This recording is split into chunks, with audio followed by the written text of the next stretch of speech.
Hi, this is Tina Mehnam, and welcome to 12 Minutes with Jesus, hosted by Pastor Rappy. I am here to talk to you about my story, about what I went through and how it was a life-changing experience for me, which turned me from an atheist to a newborn Christian. I want to share with you the power of Christ, the healing of the Lord, and hopefully the story can be enough evidence in order to convince you so. I was around 16 when I was studying in my boarding school back in Austria. Just a normal day going through math class, and out of nowhere I started to experience these horrible seizures. I got unconscious, and once I woke up I was on the floor. I couldn't really control my body, nor could I move it, and the only thing I kept wondering was, where am I? What is happening to me? Am I about to die? I was so scared of dying, because to me at that point, all I could think was that dying was going to be just darkness. I didn't believe in God. I didn't believe in what happens in the afterlife. I didn't believe in eternity. I didn't believe in all of that. In fact, I also seemed to judge it quite a lot. I used to judge a lot of Christians who did believe in that. And it was a nice. But once that happened to me, they sent me to the hospital, where I had to stay the night all by myself, alone. I couldn't even walk to go to the bathroom. I was super scared. I couldn't understand the language properly. I didn't have my parents beside me. I felt alone. It was just loneliness and darkness all around me. So the next day I was flown back home. And you would think that, okay, maybe it was a one-time thing. Unfortunately, it wasn't. Once I went back home, I continued to experience more and more seizures, up to 4 to 8 times a day. I was on the couch 24/7. The moment I would get up, I'd have another seizure. My parents had to build a fort of pillows on the floor to avoid me from hurting myself if I did try to get up. But usually the ministries here, they take a while to send you a diagnosis, to prescribe you with pills, or to actually see what is wrong with you. We had gone to the doctor, and they didn't really seem to believe me or my seizures. But luckily, at that moment, I experienced a seizure. They saw it, and they finally started to be like, okay, no, this is real. So they sent me to a neurologist whom was not able to diagnose me at that moment, but they decided that they would send me to a clinic where I would be assigned for 1 week, observed by multiple cameras all over the room, all over the area, just being in my room, eating, sleeping, repeating the same process again, while having them test on me and treat me with EKGs and so forth. But unfortunately, these sort of clinics were booked for months. I might even say almost a year. I was hopeless. I was tired of these seizures already, and they were draining me, they were killing me. I couldn't do everything that I could do before. I felt absolutely useless and still alone, even though I was with my parents. But then, the next day woke up. I was crying, and I went up to my dad, who is a newborn Christian himself. I went up to him and I said, "Dad, I have this urge to go to church. Can you take me to church?" He looked at me surprised and he said, "Of course." So we got ready and we head back to his local church. And the moment I stepped in the church service, I'm pretty sure they were still worshiping. The moment I stepped in, I cried. I cried so much, and surprisingly, throughout the entire service, I did not experience one seizure whatsoever. Even though that was really weird for me. That was new for my entire family, because I couldn't last more than 30 to 40 minutes in one place without having at least one seizure, especially if it's outside of home. But if it's in home, then, that would be fine. it was really surprising to me, and I got to know the people from that church.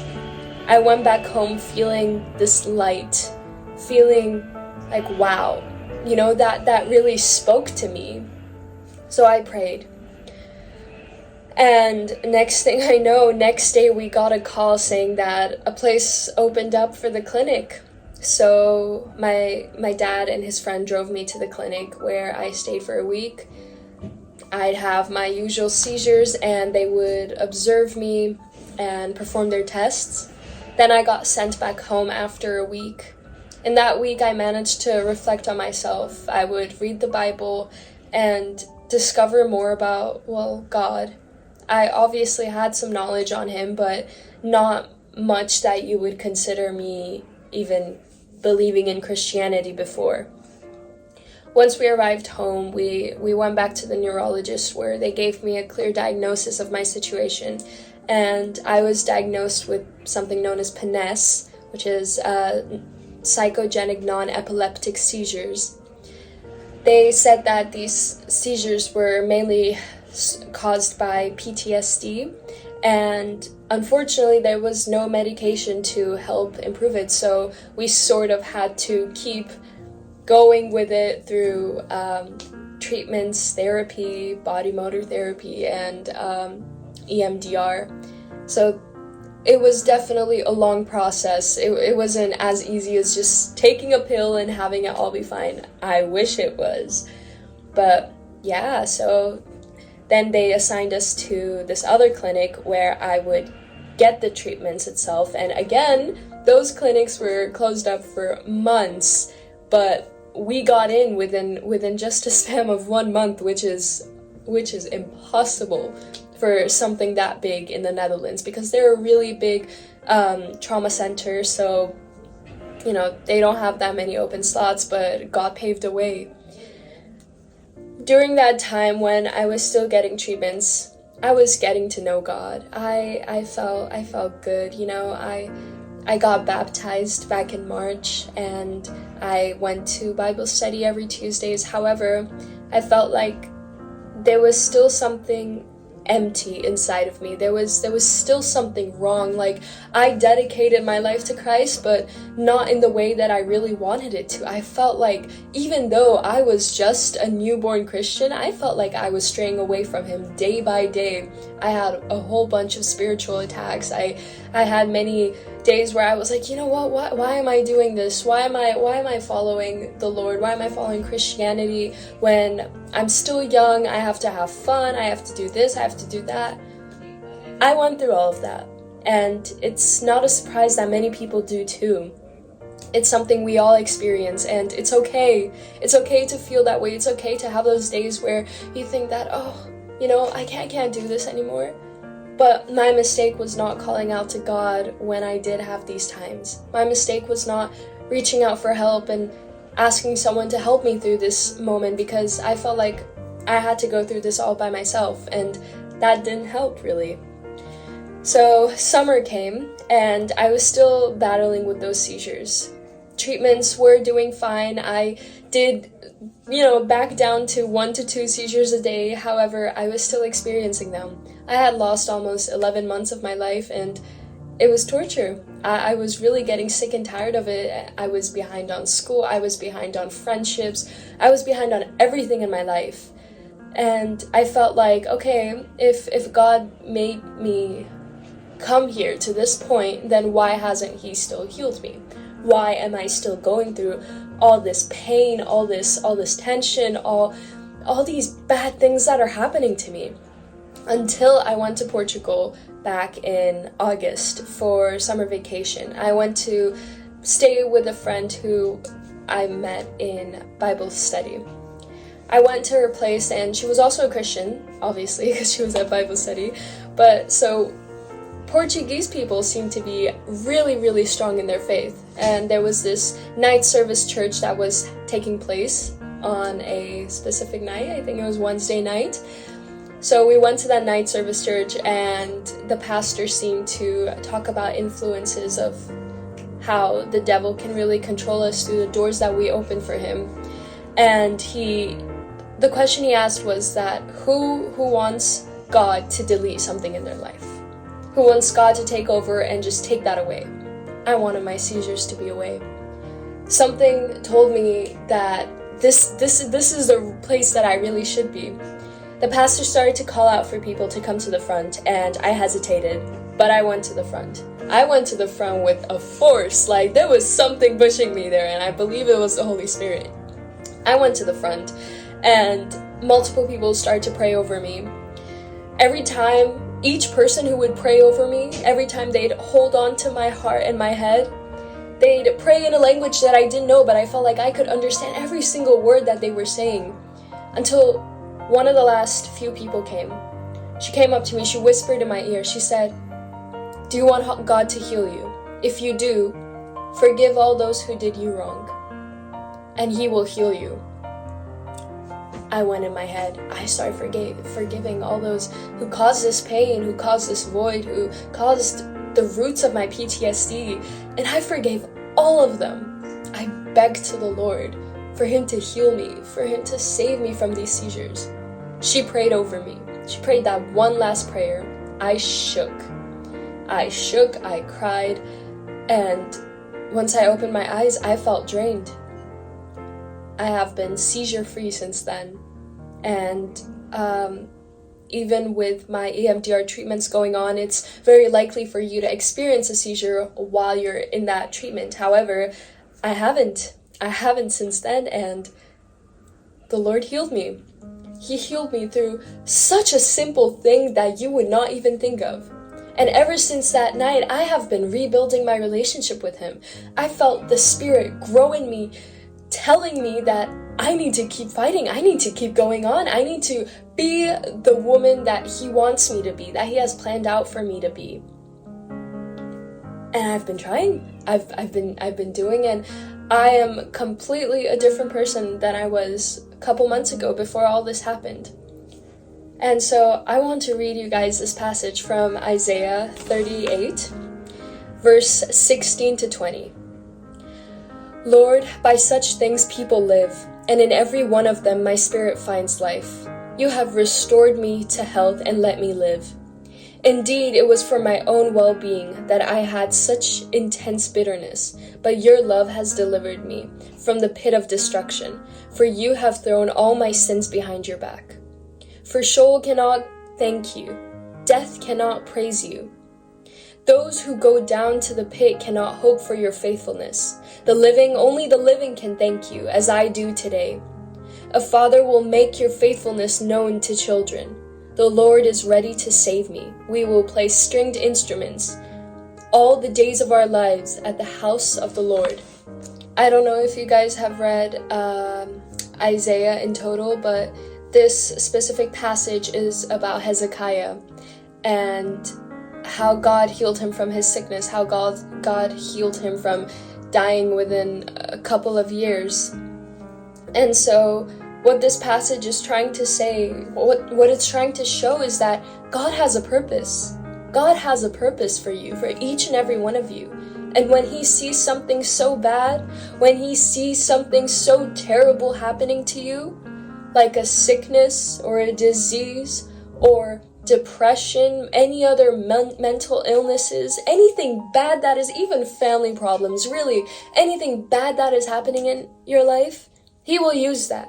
He will use that and bring you to Him. He will use that and He will change you. He will show you the truth.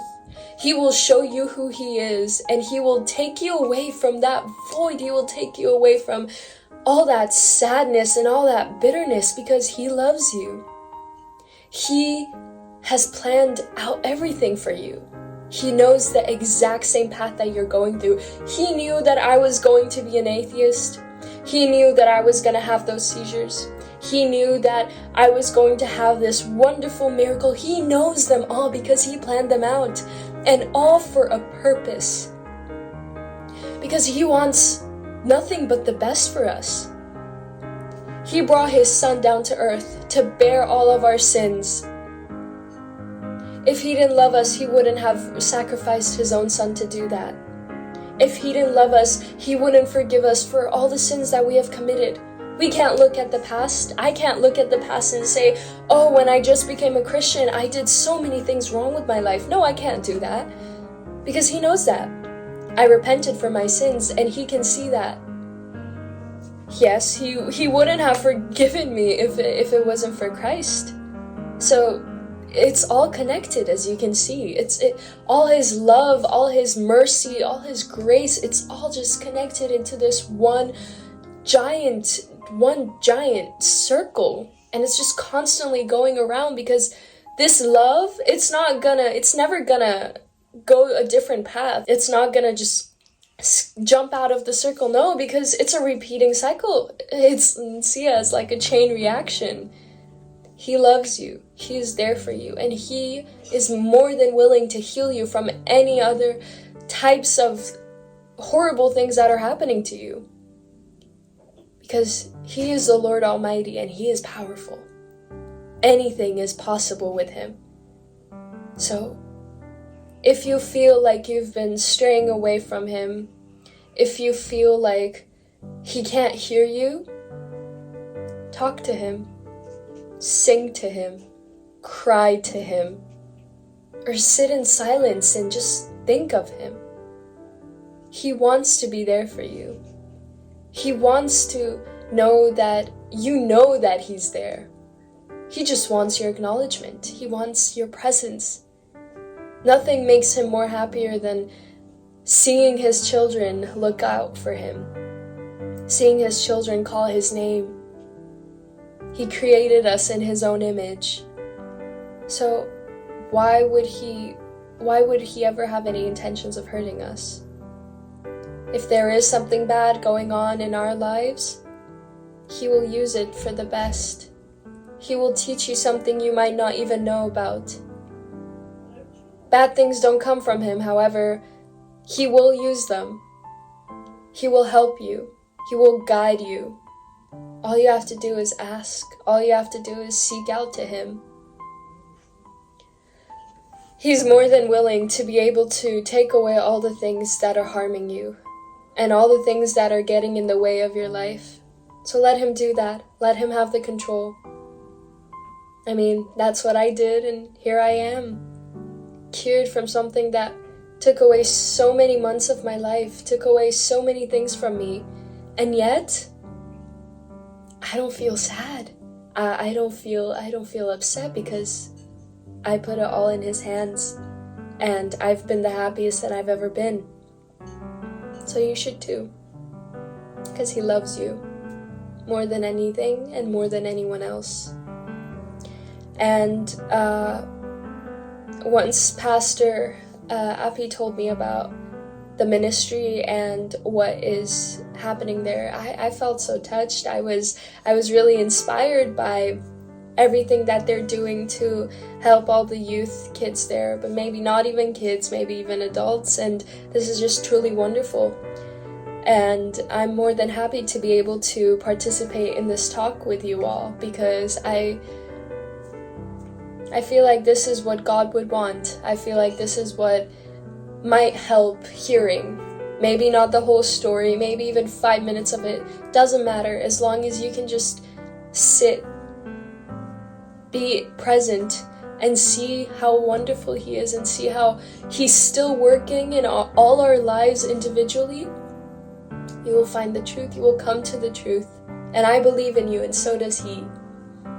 So once again, I am very, very thankful for this opportunity. I'm thankful to be able to talk to you all and to be able to share my story. I hope that some of you can make good use of it. I hope that all of you can make good use of it, but hey, not everyone is the same. So use this just the way you want. Use what I've told you in the way you want it to see. And I hope that I managed to not go over the time limit. So once again, thank you. I hope you all have a blessed day, and may you all continue to seek God's love and strength. Amen.